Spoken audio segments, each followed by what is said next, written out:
people come here to listen to great music. We're a destination for that. 3 musicians, then and now. Charlie Foxtrots. I'm here, finally. Yeah. I've drove by so many times. Went to the shop across the street, if you know what I mean, a few times. And I turn around like, oh, hey. Because I don't play anymore, but I still pay attention to stuff. And I'm like, Yeah, the scene. That's the old Lodo Lounge, and that, opening soon and stuff. And I was getting excited and picturing all these things, and mostly of me like coming here, but not ever doing this. So it's pretty exciting. It's Did pretty we live cool. up to your expectations? Yeah, I really like it a lot. Thanks. And earlier I was thinking this is kind of the same thing as online communities. You know how they say you want to get a community around your brand and stuff like that. Yeah. Groups and stuff like that. Mm-hmm. And I thought that's kind of what a bar or a venue is. You're building a community within a community. Mm-hmm. And, you're having relationships with the locals and stuff. And it's really cool. I like it a lot. I never thought of it that way, though, We didn't really know what to expect when we opened this place either, but we have really become like a locals bar. Yeah. And we've got a lot of the regulars that we see all the time, and then, trickle in other people, and we're gaining more regulars. So, yeah, we've definitely got a community here. Good. Good. I hope it continues to grow. Us too. How long have you been here? We opened in, lived here or the bar?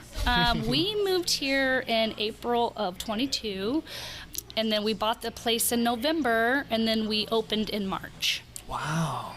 Yeah, so we're like 7 months in. And it didn't take you long to get that crowd of locals and stuff, it sounds like. Yeah, we were surprised. From what we hear, we're doing pretty darn good for 7 months in.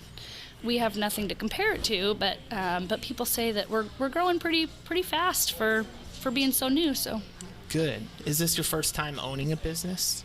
Yes. Yeah. I mean, I retired from the Navy after 20 years, and then we bought a bar. So. Oh, you guys are killing it. You know what they say about the first year in business, right? Oh, yeah, definitely. Yeah. 100%. Yeah. It's like I'm feeling the heat all the time. Oh yeah. Well, that's great. And I'm sure you've heard, but this is a challenging area of the city.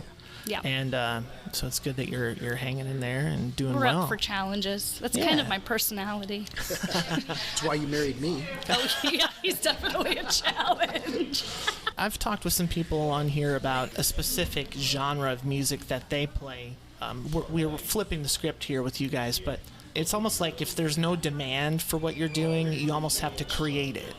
And this area that we're in, you have to make yourself a destination. Yeah. You don't get everybody just flying by you and then they're like, oh, I'm going to stop there just because they see you. That's you right. have to make yourself a destination. And I was looking, doing a little homework earlier, and you have like a full week schedule with like stuff going on all the time. Yes. Sunday Fun Day and Game Night Mondays, Tasty Tuesdays, Karaoke Wednesdays, Open Jam Thursdays. I might show up for that sometime. Yes. Extreme Bar Bingo Friday, live music every weekend, and Sunday football. So it's like there's something going on all the time. Yes. And it's exhausting, but yeah. Well, that's what you're doing though. You're making your place a destination. That's what we're trying to do, yeah. And it seems like it's going pretty well. I gotta ask, what is Sunday Fun Day? What does that consist of? Sunday Fun Day. Well, it's right now. Yeah. There's woo-hoos going on. It's fun right now. So we have one of our bartenders, Pete. We call him Pickle Pete. It was his idea to do kind of a potluck on Sundays and have all of our regulars come in and bring in a dish and hang out and watch the football game and just kind of have this family atmosphere on Sundays. And then we've got discounted pickle shots and Bloody Marys on Sundays. And it's really just kind of like you were talking about earlier, like a community day, like of all of our regulars, just kind of almost a customer appreciation thing. Yeah. Every week. Yeah. That's really cool. And then you can watch football with people you want to watch football with instead of like the neighbor that wants to come over or that family member who you're like, oh. Or your wife. Or your wife. It's like, honey, you're off the hook. I'm going to Charlie Foxtrots today. The wives look forward to Sunday Fun Day for different reasons. Yeah. Or they just drink the bloodies and let their husbands watch. There you go. I should have brought my wife. Dang it. Oh shoot. So you got an adult arcade and game room? I haven't checked that out yet. Yes, it just opened, and we're still adding arcade games back there. But yeah, that just opened, and our vision for that is just an adults-only kind of arcade. And we've got a bar back there that if eventually we get more patrons, we'll staff a bartender back there as well. Wow.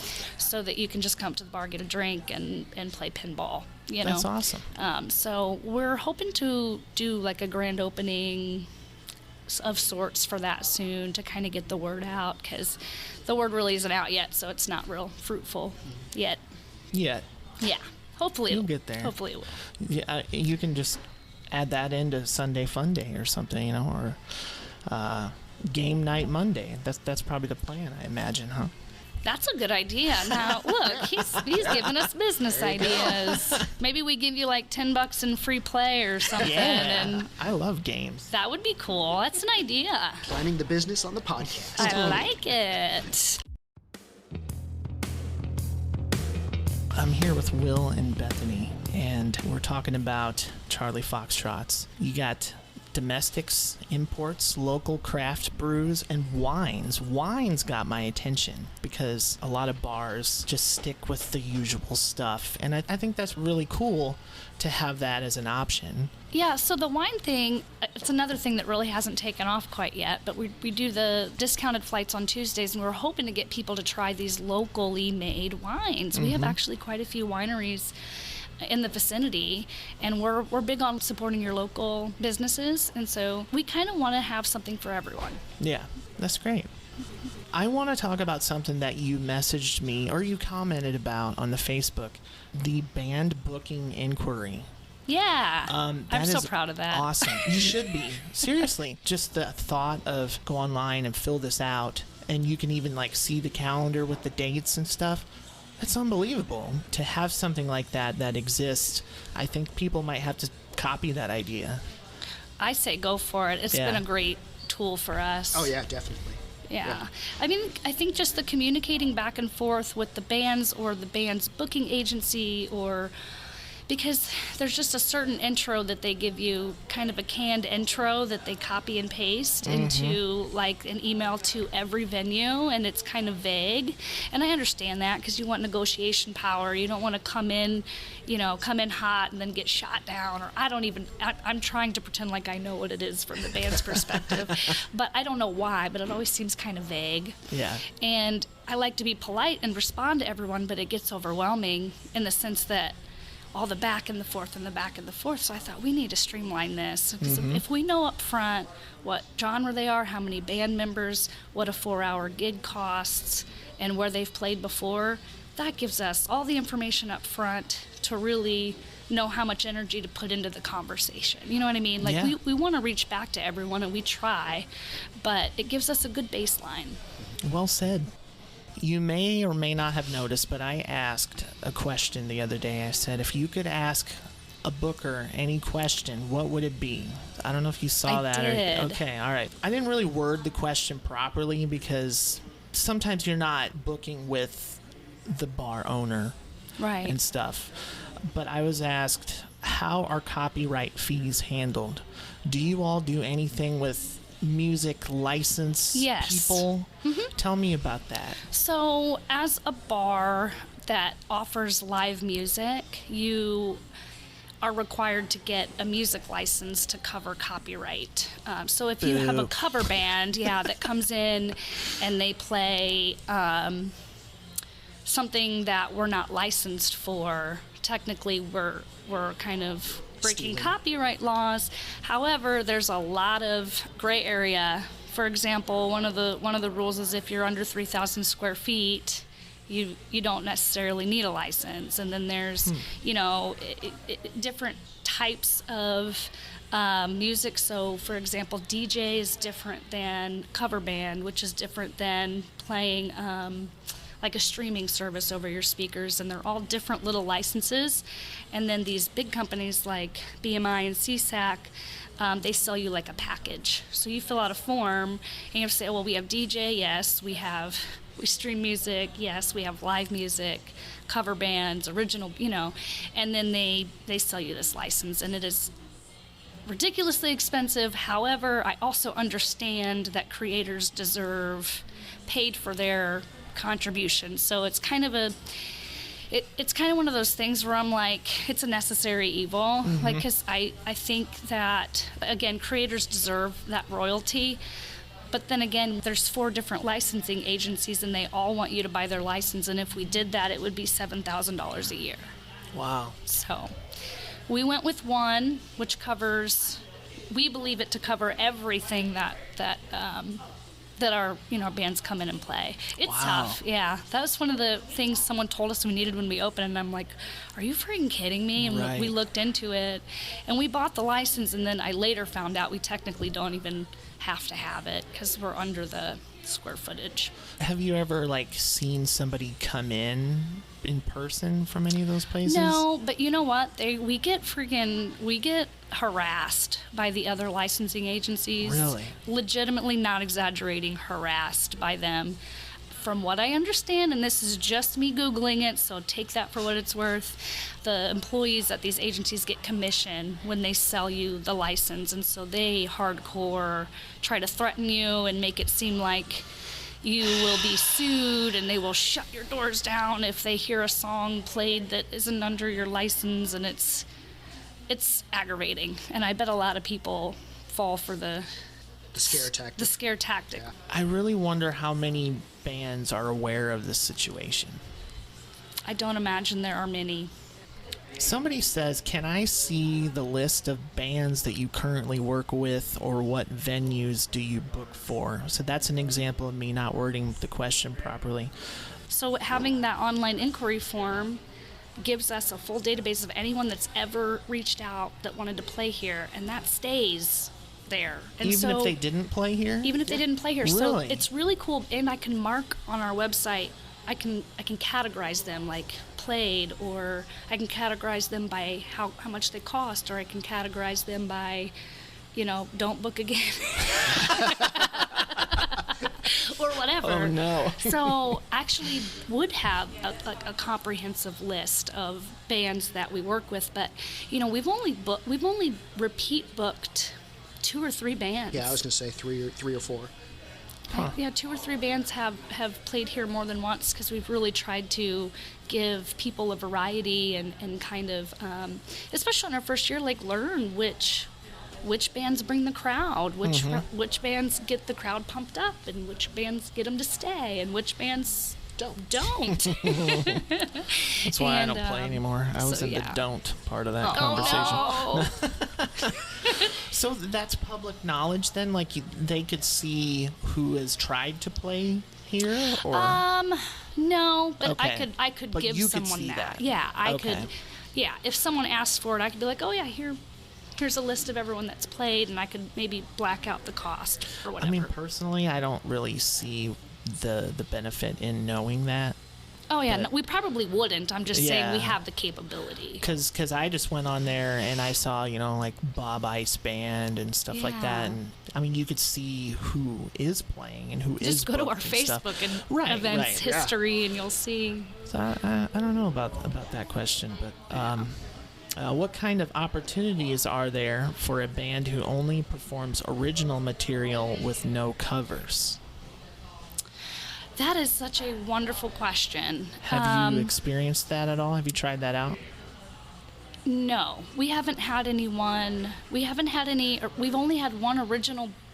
I take that back. 2 original bands that wanted to play here, and the one was just way more than we could afford. And cover charges are just a tricky thing. And I Yeah. think we're still trying to figure that out, because we'd love to offer our customers new big bands from St. Louis or Kansas City, but we can't do that if we don't do a cover charge, and we've got I'd say the majority of the feedback we've gotten is I wouldn't pay a cover charge because there's free music everywhere. Like, why would I come to your bar and pay a cover charge?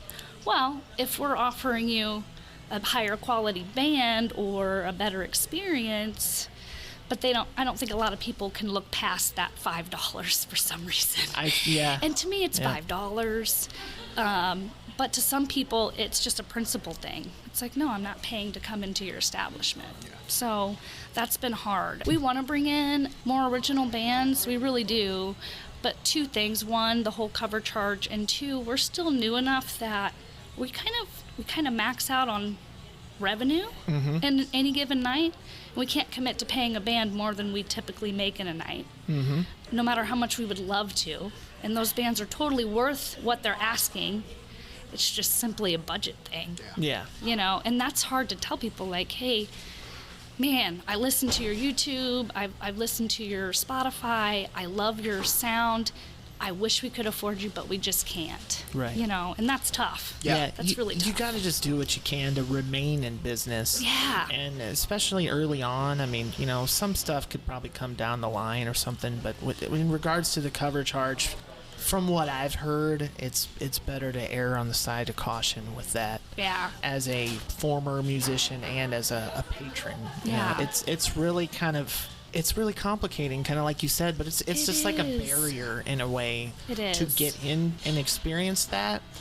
But then the question would be like, you want that experience for them and then like a higher quality band and stuff, but how do they know that it's a higher qualty band and stuff like that? So there's a lot that goes into it. Yeah. Like maybe people I don't call any band, Bob Ice Band.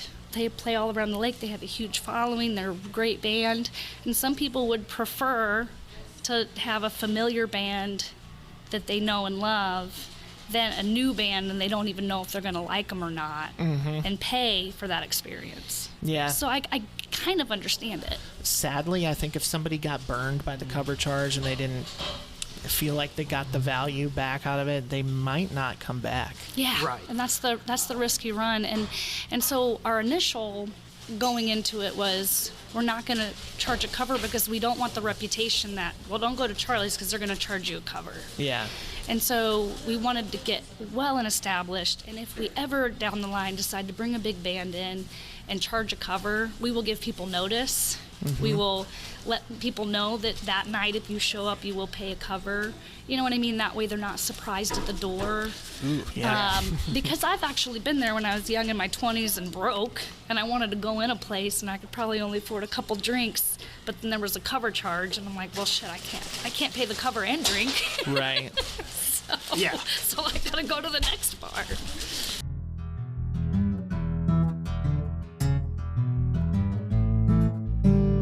Next question. Why don't you return messages? Not you specifically. I should be careful here.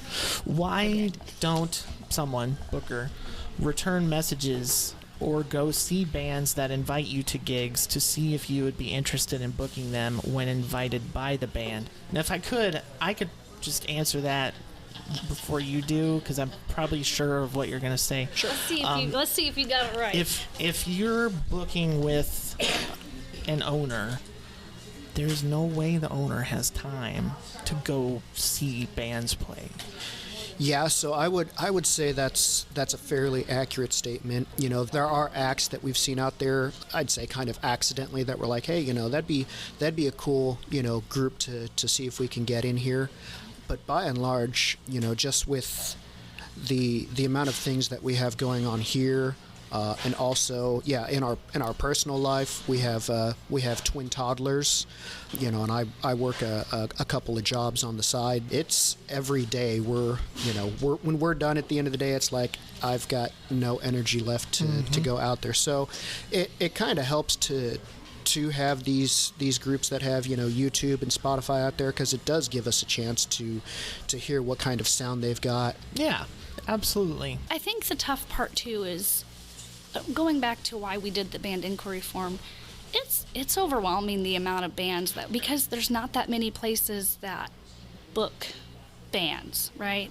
So it's overwhelming the amount of inquiries that we get over Facebook, email, phone calls, business cards dropped off here, and then the inquiries on the website. So there's actually no way that I could respond adequately to every single inquiry. It's just not feasible. Now, is that a good problem to have? Yes, everyone wants to play here. We love that. But keeping up with it is very difficult. And so usually when people email us or they send us a Facebook message, I reply with our link to our band inquiry form, and I let them know, hey, this will keep you in our database. So when we are ready to book, we will have your information to pull from. And again, so going back to how that really has helped streamline us. And if you've contacted us and I have not gotten back to you yet, I'm sorry. I genuinely am, and I wish that we could respond to every single one. It's just not feasible. Fill out that band inquiry form, and your chances of getting reached back will, exponentially increase. I think I would be a little shell-shocked at first if I got that response of it's like, hey, can I play here? Oh, well, go fill out this form. At first I'd be like, ugh. But then once you do it and it's, you settle down a little bit, it's like, well, that's actually a pretty cool idea. And then they'll contact me or whatever. Talking about our band inquiry form, I've seen a similar thing on the flip side. A lot of groups and bands, whether they be, regional or larger, a lot of them have their own inquiry form. Like, if you want them to play for you, then here's all the information to fill out, and their booking agent will get back to you. So it's kind of the way I see it, a two-way street. If we want you specifically to play here, then you might have a booking link. If you want to play here, then go to the link, and there's only 4 or 5 blocks of information to fill out, and then we have that, and we can get that conversation started. What do you think of it when the artist has that as opposed to them filling out your form? That's a good thing? It seems more professional. Yeah. It just seems like a band is more professional when they have something like that. Personally, we haven't used one because we have so many people contacting us to play, so we haven't really had to look so much, which is, I guess, kind of cool because they kind of come to us. But in my opinion, if they have a nice website and there's a form on there that you could fill out because you want to book the band, to me that just adds a level of professionalism. Okay. And we would hope that's kind of what our band inquiry form does too. I have a lot of perspective that I can give you from what I've heard from people. I've heard people say that you just got to be persistent and you just got to almost be a pest. And this contradicts what we've just been talking about. So if you take the inquiry form out of the equation, and if these people don't understand that the booker is an owner and you're being a pest, if they're just not getting it, that you're not interested, it's just a nightmare scenario.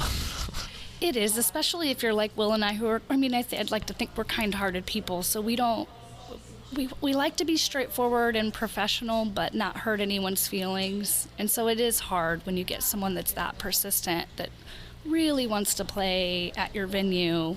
We had one band in particular that it totally worked, though. They just would not leave us the hell alone. And I'm dead serious, and we were like, fine. And so we booked them. Wow. And they were actually decent, so it was fine. But it's not a booking that I probably would have made if they weren't so persistent. Now, that's not to say bug the shit out of me. Please do not do that. It's a one-time thing. But it made me giggle because that totally did work in that scenario. And that was, since very early opening to, maybe 6 weeks ago, they reached out and reached out and reached out and reached out, and we were finally like, okay. Would you typically not recommend being that way, though? Yes, that is correct. Yeah. I think there's persistent and then there's annoyingly persistent. So I think one of my sayings that I say a lot is the answer is always in the middle. Like, you don't really want to hit send and forget it, but you also don't want to be a pest. So I think the answer's in the middle there. You can follow up. Follow up. Say, hey, don't forget about me, or hey, I haven't heard from you. Do you not have any openings? And then sometimes that's like, oh shit, no, I didn't respond to that. Crap. Yeah, let me respond. So there's nothing wrong with following up, but there is something wrong with like being too, like hounding us for sure. When it comes to finding talent, you've got to help them find you in a sense. And that kind of brings up the point that you mentioned earlier. There's someone I interviewed, Brandy Lee. She plays just about everything, but she's from Southern Missouri. She is a social media guru. Like, it blows my mind. Because she's done the thing where she'll say, I have this date available. Who wants it? Yeah. And for me, I'm watching it and I'm like, well, that's not how it's supposed to go. It's efficient. And it works. And she puts her phone number and email and stuff. And the girl, she's doing so good. We She's follow playing her all the time. on social media. Yeah. Yeah. That's a really different way to do it. And I think maybe thinking outside of the box gets people's attention with this kind of stuff. Well, yeah. And I mean, it kind of, in my opinion, it's kind of genius because one, it makes you, even if, I think she is in high demand, but it kind of makes you look high demand, like, hey, if you want me, here I am. Yeah. And it brings people to her. What do you hate most about show writers? I'm not familiar with the terminology, but they're referring to the paper that states expectations, requests, and such, like the famous bowl with no brown M&Ms. They can probably shove that right up there. You who? I know, right? You know, I wouldn't want to read something that's honestly, like... we can't afford anybody that would come with a writer, so I don't think that's anything real experience for a like, while. this is what we will do. This is what we will not do. Like, I don't know. It's funny because at first I thought like maybe we needed to draw up contracts and do this thing where you're committing to this date for this amount, with these benefits, half off drinks or whatever the case may be. We never did start doing that, and it really hasn't been necessary. We've only had one real miscommunication with a band in 7 months. Yeah. So that's pretty good. Yeah. So that concludes the Facebook questions. It was really cool. I've been dying to talk to a bar owner. We need to bridge the gap between the bands and the bookers, the owners and stuff. And maybe they won't be pests anymore, We started with a booking person, but we paid 10% on top of what we paid the band. We paid him or whatever. I'll do it for $5. No, just kidding. And that didn't work out for several reasons. Yeah. But it's had its pluses and minuses, or its drawbacks and positives about taking that on ourselves. But that's definitely where our website came into play. And sometimes when you're kind of backed into a corner, something good comes out of it, something creative, and for sure. Well, and we've really got to actually something. talk to the bands and build relationships instead of just sitting at home and hoping everything goes okay. We've actually gotten to build some pretty solid relationships with these bands. Yeah, it's not so transactional. It's not so, yeah.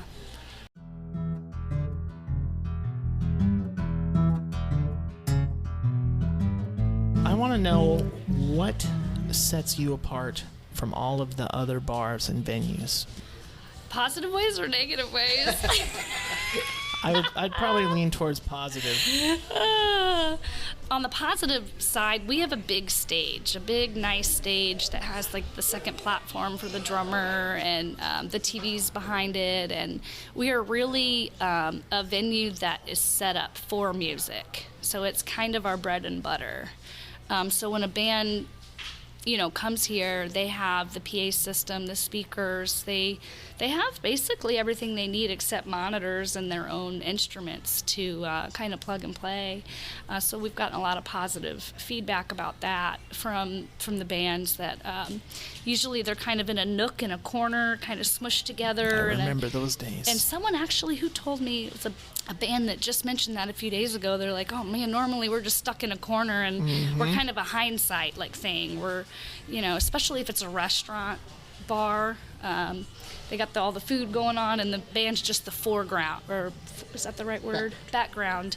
And here, they're the reason people come. Yeah. So that's, I think, the biggest difference for us. People come here to listen to great music. We're a destination for that. I have fond memories. I see the TVs on the stage.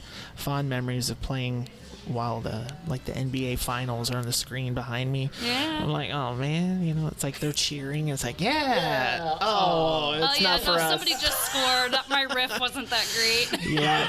Got the Love Chiefs it. game on over there. Yep. And that's kind of, I joke, but it's.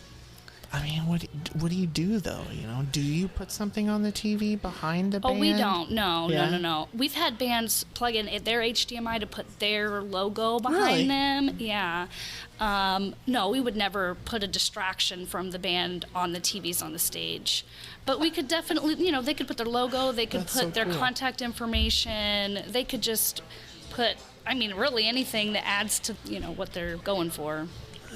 That's the best use of stage TVs I've ever heard. Yeah, For real. thanks. And then for karaoke, they're on with the words to all the songs. It cut me deep from back in the day. If you haven't noticed, Yeah. that was traumatizing. Well, I can man. understand that. I could totally. It makes you feel less valued, I think. Yeah, and there's been a lot of other people I've talked to too. They're like, yeah, they got the game on TV Yeah, behind we us. would never and- do that. Aw, We've got other TVs for the games. that's so cool. What is your most effective way to get traffic to your bar? Just get people Just being here. awesome. No, I'm kidding. I can confirm that's true. Thank you.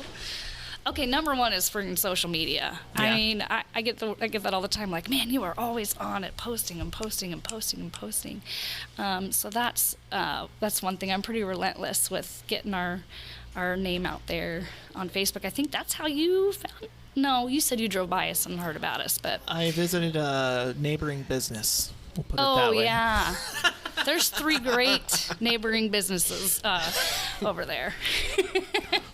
Come by and check it out if you want to know what they are. Yeah.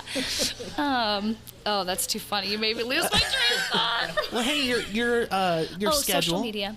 also. You know what? I was really hoping our website would help, but man, people are just Facebook junkies. They Yeah. don't go on the interwebs anymore. I You did. know.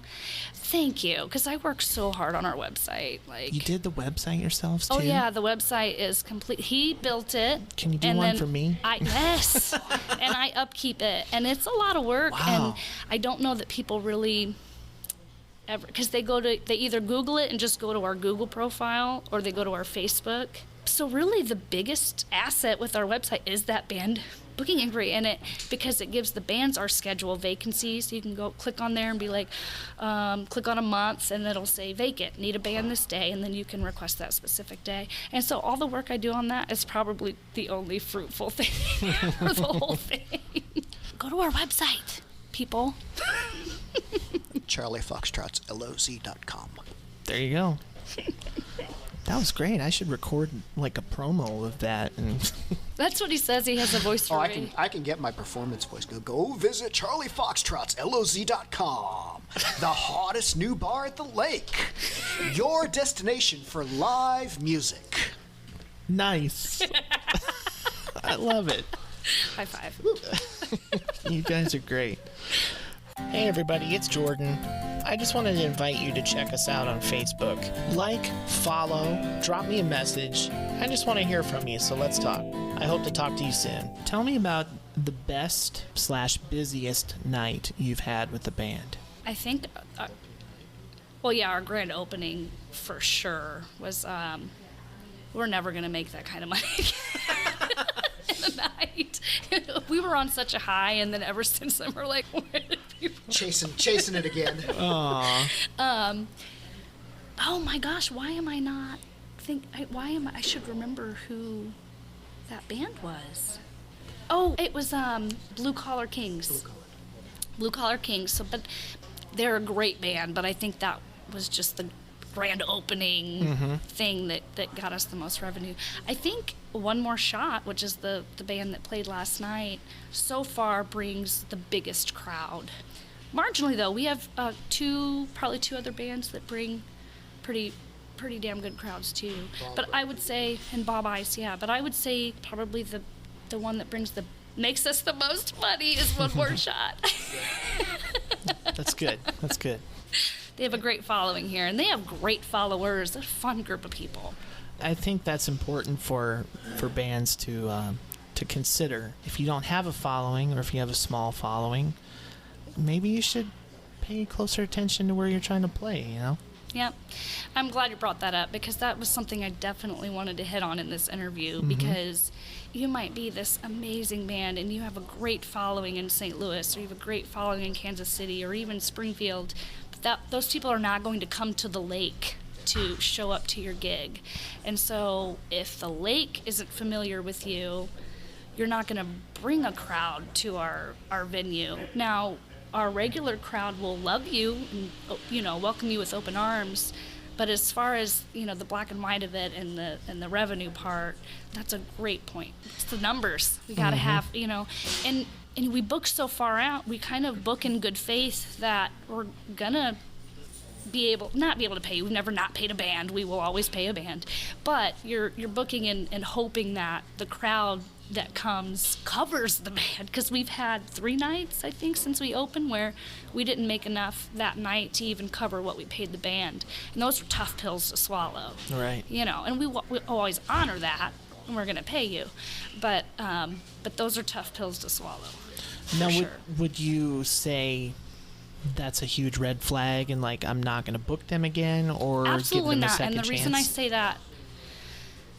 I say that, I'm pretty frank, so I will say, hey, I don't really think you have a good following for this night, because this night we have competition. Like, the thing that's unique to the lake area is there's always stuff going on here, so you have to kind of look at what your competition is. Like, if there's something going on the strip, we're not going to be as busy typically, so we can't book an expensive band when we know we're going to have less traffic than normal because there's something big going on somewhere else, if that makes sense. Yeah, and it's good that you're active in the community, because then you know those kinds of things. Yeah, we weren't at first. Those are the nights we lost a lot of money paying the band more than we made.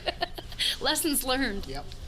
I remember the drive home, like, yeah, we still got paid. Like, oh, we quit an hour and a half early, and there was nobody there. We played for the bartender. The bands call it paid practice, by the way. Nice. They coined a term for that. That's funny. Now I'm going to use that. Yeah. Just say no paid practices. Just put a sign on the door. No, I'll probably be more like paid practice, huh? Oh, no. Nudge. How did they know about that?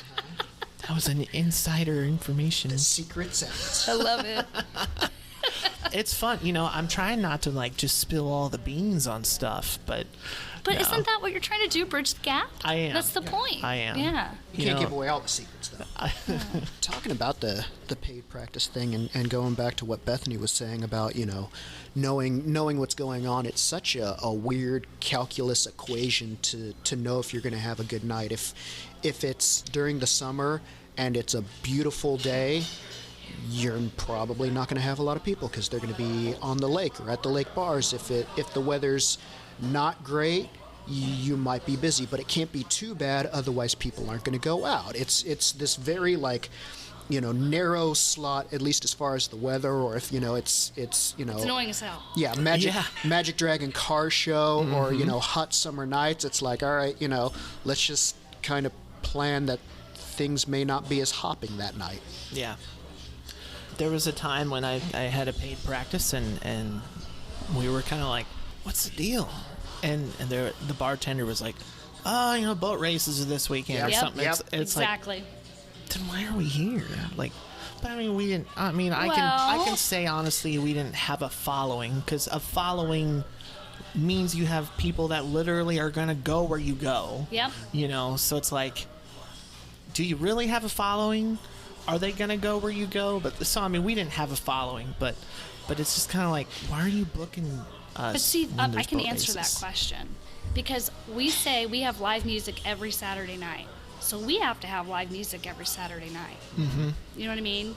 And so the secret, I think, is to know when Hot Summer Nights is, so that you book a band that you can still afford with the revenue that you might have coming in. Does that make sense? That'd So we be still have to tricky. have music, but I need either like a solo artist or a duo or a new band that's kind of up and coming that is getting their feet under them and are still a reasonable rate. And so that's exactly why people get paid to practice, is for that very reason. Like we have music every Thursday, every Friday, sometimes it's a DJ, mostly live music, and then every Saturday, period. That is we promise you that kind of thing. A lot of people I've talked to are solo acoustic artists, and that kind of came out of nowhere. I wasn't searching for them, but I think, correct me if I'm wrong, but the rise of the acoustic artist is because they're cheaper, if I could be. Oh, that's a big part of it. Blunt. I mean, no, that is a big part of it. Like, and I even tell people that try to book with us, we try to do the solos and duos on Fridays so that we can spend more money for the big bands on Saturdays. Okay. Because it's just, we have a budget, and we want live music all the time, but we can't afford a 5-piece band every Friday and every Saturday. Sure. We just can't do it. And so that's kind of why we do the solo duo Fridays and the big band Saturdays. So without spoiling the band inquiry form, how does it go? Like, is there rates and then like a discount on food or free drinks, or how does all that work? That's negotiable. So, Yeah. well, honestly, we used to have a blanket half off drinks for all the bands, but we were losing our ass in discounts because bands drink a lot. Yeah. Yeah. So we took that blanket statement out, and now it's just a negotiation point. Like, hey, say a band comes and says they were $900 for 4 hours, and we're like, yeah, that's above our budget. I'm sorry. I wish we could afford you, but we can't. And then usually they come back like, well, what can you afford? And then we say, this is what we can afford plus half off drinks and pizza. Okay. You know what I Yeah. mean? And then it's kind of a good little extra tool to meet in the middle. Mm-hmm. Yeah. And then you agree. just never know if you've got a band that's going to drink their ass off, or a band that, I think a band we had a couple nights ago only drank like 4 drinks. And I'm like, sweet, As you're aware, there's going to be people who play music that are going to listen to this. Yeah. So, Bethany, we could start with you. Is there something that you want to say to them, or and then after we do this, we can do the same thing for any future patrons, I guess. So what would you want to say to any bands? Of course, or I always artists got to that are make a joke listening? of things. So the one thing I would say is put shit back how you found it. Yeah. Please put the cords back where they were. Plug stuff back in that you unplugged. Like, no, I'm kidding. No, but for real, please do that. No, I mean, I guess, thank you. Thanks for being out there and putting yourself out there, especially if you're like a new band that, or a new musician rather, that kind of is wanting to get their name out there. Do it. Like, we welcome you with open arms. We have open jam for that very reason. You can kind of get your practice on a stage in front of people. So thank you for providing entertainment and doing what you do. Will and I are both big music lovers. So, we appreciate the musicians around here at the lake, and we've got a ton of really good ones. And if you've ever played for us, thank you, because we've never, we've had negative feedback maybe once, but in 7 months, that's not bad. So we've got just a huge pool of talent, so thanks for what you do. And I really can't think of anything else. Hit us up on our website, fill out that band inquiry form, y'all, and don't be offended that I'm asking you to do it, because it's all just so that we can be more efficient and on both sides of the equation. So, Will? Absolutely. So I feel like the best advice I would give, just kind of echoing Bethany, go to the website, fill out the form. We'd love to see you here. I love all the talent that we've had come through here so far, and I would love nothing more than to see other performers come through here, and maybe somebody start here and hit it big, and can say, oh, we knew them way back when. It's all about providing a service to our customers. So we bring in the music because, like Bethany said, we both love the music, but we also want the customers that we have to experience it. So don't be afraid, come get a hold of us, and let's make something work. Awesome. I misunderstood the question, but that's okay. Well, if you have any advice other than put stuff back where you found it to musicians, let's hear it. One thing I would say is sometimes some bands forget to kind of read the room. So I think it's part of being a holistic like musician. Like getting up here, and you can be very talented and play a mean guitar or mean drums or sing your heart out. But a really talented band can really read the room and engage the crowd. And you know, the bands that are the most successful here at Charlie Foxtrots are the ones that really engage the crowd, get them dancing or making jokes or reading the room. If maybe you're just a little too loud, you can kind of see people like, you know, and turning your music down. So really kind of just being aware of your surroundings and being able to work the room would be my biggest piece of advice in general, not just as Charlie Foxtrots, but as general advice. Cool.